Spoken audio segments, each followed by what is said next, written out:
Our reading today for August 10th is Bring in the Clowns, the title. It is from Isaiah 1, verses 1 and 10 to 20, New Revised Standard Version. The vision of Isaiah, son of Amoz, which he saw concerning Judah and Jerusalem in the days of Uzziah, Jotham, Ahaz, and Hezekiah, kings of Judah. Hear the word of the Lord, you rulers of Sodom. Listen to the teaching of our God, you people of Gomorrah. What to me is the multitude of your sacrifices, says the Lord. I've had enough of burnt offerings of rams and the fat of fed beasts. I do not delight in the blood of bulls or lambs or of goats. When you come to appear before me, who asked this from your hand? Trample my courts no more. Bringing offerings is futile. Incest is an abomination to me. Wash yourselves, make yourselves clean. Remove the evil of your doings from before my eyes, and cease to do evil. What you need to do is to learn to do good, seek justice, rescue the oppressed, defend the orphan, and plead for the widow. I must admit that I cheated a bit. I got exhausted by the length of this diatribe rained down on Isaiah. I got the point. Bringing any offering not from your heart, no matter how delicious sounding it might be for carnivore, does not please the deity. What all of us are called to do, quite harshly and imperatively, even repetitively, I might add, is at the core of this rant, as a diamond of hope in the midst of what I might even state are curses. It is simply this. Learn to do good, seek justice, rescue the oppressed, defend the orphan, plead for the widow. If small letters were used, it could probably be engraved on a bracelet. Learn to do good, seek justice, rescue the oppressed, and defend the orphan, plead for the widow. All of us, if we claim to be followers of Jesus, are called to do the same things today as the ancient prophet Isaiah decided that and declared it from the on high 3 millennia ago as a commandment. It's up to each of us, especially now, to choose what ways we stand up in a world and country filling with hate and fight for what is right. And some of us even choose clowning as an expression. I took a couple of classes on clowning, one by an adjunct professor, Margie Brown, at Pacific School of Religion.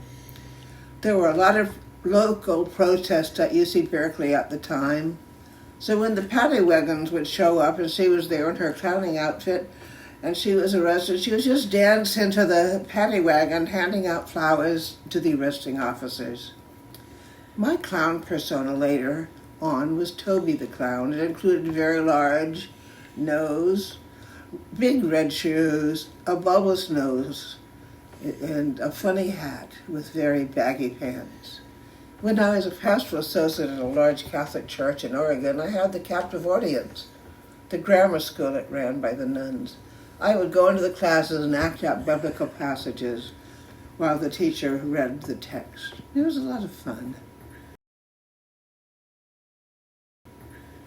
Strangely, in the real world, a lot of people suffer from coulrophobia, a fear of clowns. It is a specific phobia which is an irrational and intense fear of a particular object or situation. Coulrophobia can be triggered by the appearance, behavior, or even just the thought of clowns. Here's an example of that one. It scares me in just a picture. I cannot imagine what would happen if this demonic clown showed up in front of me. This kind of clown pictured above is what triggers a very big attack of coulrophobia. Pretty scary, even for those of us who do not have it. You may be wondering where I'm going with this rambling. But as I kept looking, I found one that seemed to me was an actual image of a real man. An evil one, the man who would be king, otherwise called Donald Trump. That was truly terrifying, but the picture I'm showing here is even more terrifying in the real world. It looks just as if Trump could have posed for it. This man wants more than ever a malevolent and king might want. He wants to be emperor of the entire world. He is now board chair of the Kennedy Center and even plans to rename it after himself and his wife. He's already destroyed the Rose Garden. He keeps adding himself at will to head of any organization he takes a fancy to without asking anyone. Every day, usually on a whim, he attacks Social Security, Medicare, Medicaid, immigrants, women, people of color, LGBT people, other countries, those with disabilities, sends anyone to countries without due process. I just ran out of fingers. In The Man Who Would Be King, a short story by Rudyard Kipling at the end of the 19th century, it's about two discharged soldiers from Great Britain when one of their colonial wars had ended, who had decided to travel to a faraway land because one of them wanted to be king of a foreign tribe that had actually no need of him, as they rather proved rather gruesomely. Their response to this desecration of their history was to crucify his companion after beheading the want-to-be king.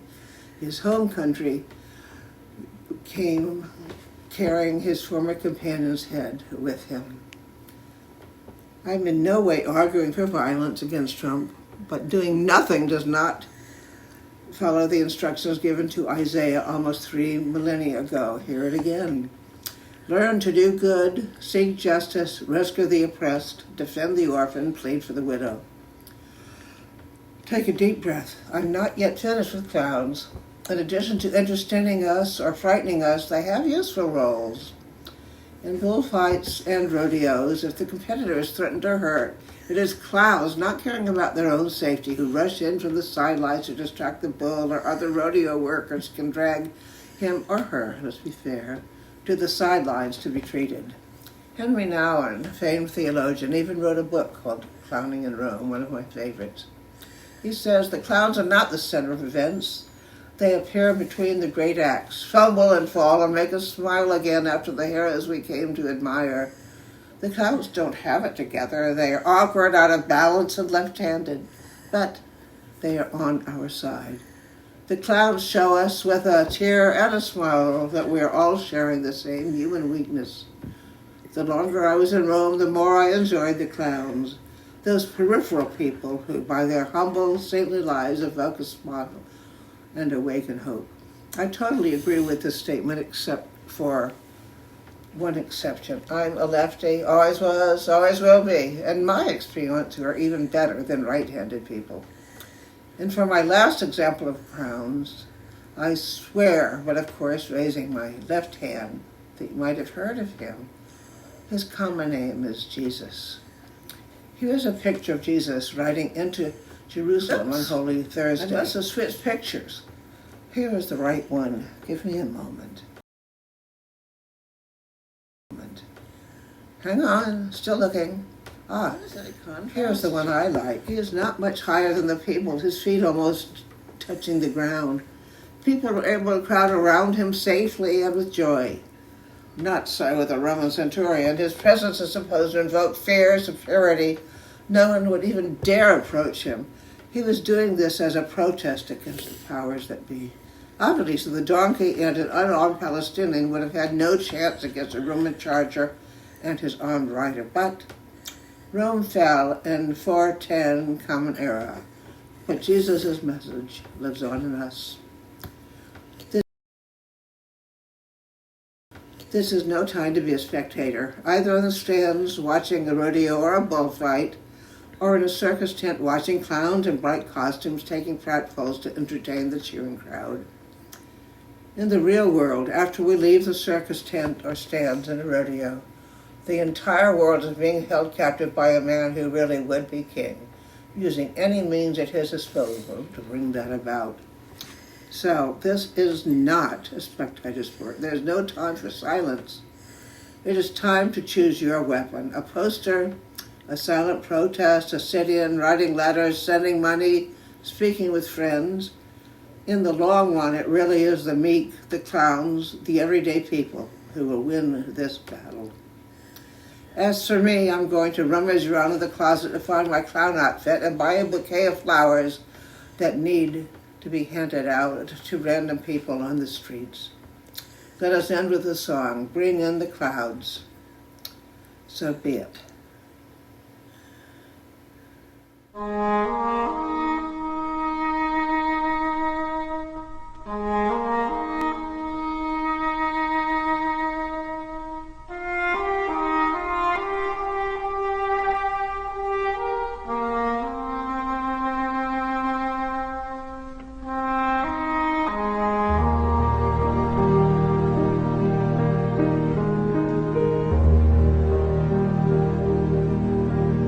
Isn't it rich?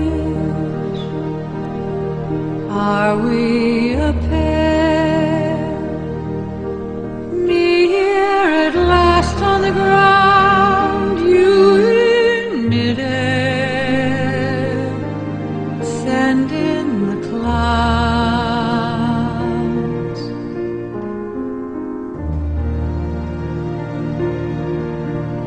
Isn't it bliss? Don't you approve? One who keeps staring around, one who can't move. Where are the clouds? Send in the clouds. Just when I stopped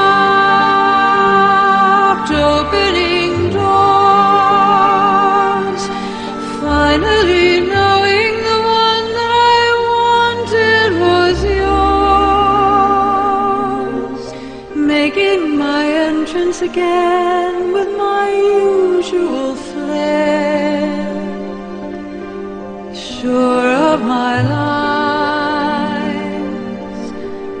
no one is there.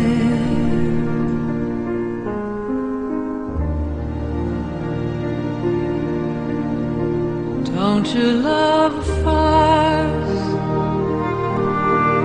My fault, I fear. I thought that you'd want what I want. Sorry, my dear. But where are the clouds? Quick, send in the clouds. Don't bother, they're here.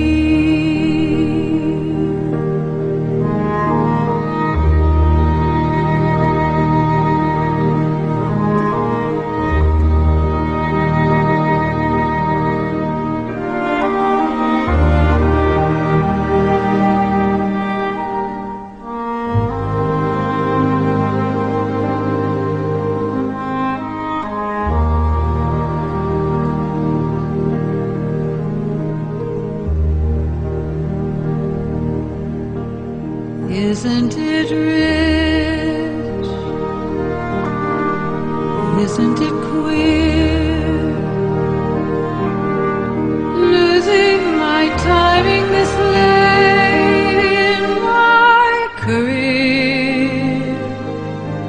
But where are the clouds? There ought to be clouds.